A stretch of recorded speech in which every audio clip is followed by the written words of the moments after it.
Hai, hari ini kalian akan belajar IPS bersama Pak Oki. Kalau begitu, hari ini kita akan belajar lembaga sosial. Ya, lembaga sosial itu apa sih, Pak? Lembaga sosial ternyata ada di sekitar kita ya, teman-teman ya. Kalau kalian tahu, ternyata dekat rumah saya itu, atau mungkin dekat rumah kalian ada Alfamart, Indomart, atau akhir-akhir ini jika kalian di dalam rumah karena PSBB dan lain sebagainya, kalian tinggal pesan sesuatu di Gojek atau Grab.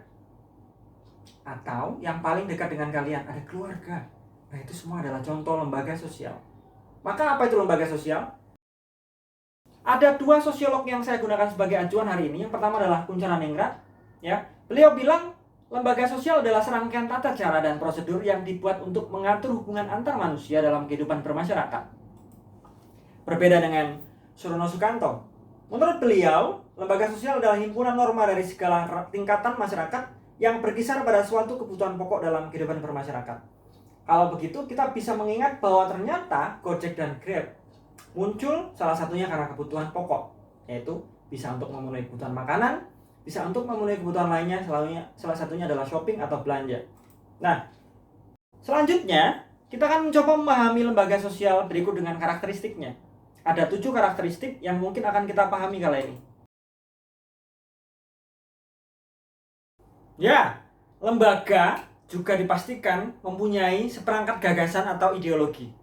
Nah, jika kalian tahu, banyak sekali lembaga yang mendasarkan para gagasan yang pasti selalu diingat. Ambil contoh misalnya Kompas. Sebagai salah satu media di Indonesia, mungkin kalian sering mendengar koran Kompas. Ya, ternyata mereka juga mempunyai gagasan yang mudah diingat dan selalu diulang pada satu slogan yang dituliskan di bagian tengah atas koran tersebut. Ada yang ingat?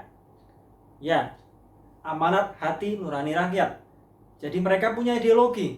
Selain sebagai media atau lembaga yang mengabarkan berita, mereka berpegang penuh pada prinsip tersebut. Bahwa apapun beritanya, maka mereka akan menyebarkan berita, ya, sehingga berita tersebut adalah perwakilan dari rakyat. Setiap lembaga pasti memiliki alat kelengkapan. Ya, banyak sekali.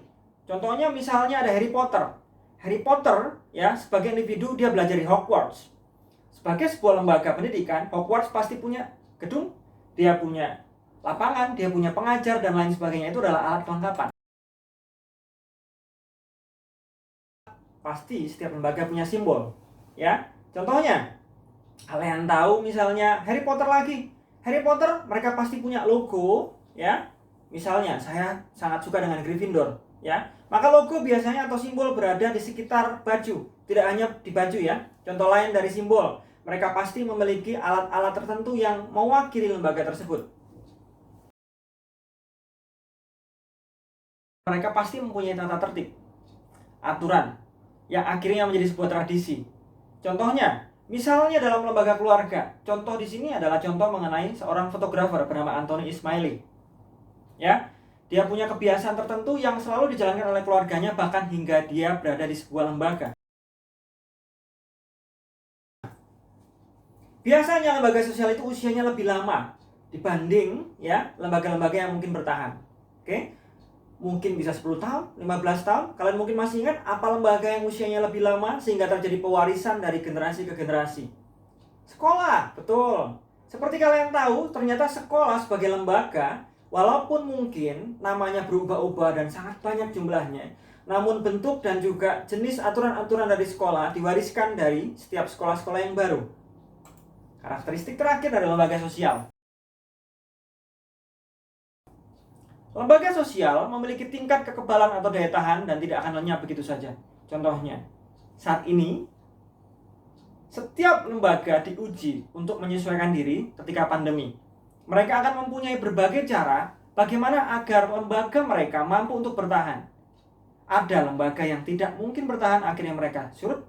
Ada lembaga yang akhirnya mereka bertahan dan sanggup untuk melewati pandemi. Salah satunya, ya, seperti contoh yang saya berikan ini. Mereka mampu untuk menyesuaikan diri dengan melakukan modifikasi, ya. Mereka adalah salah satu tokoh yang tadinya adalah salah satu lembaga yang menangani penyediaan barang-barang untuk panggung, ya.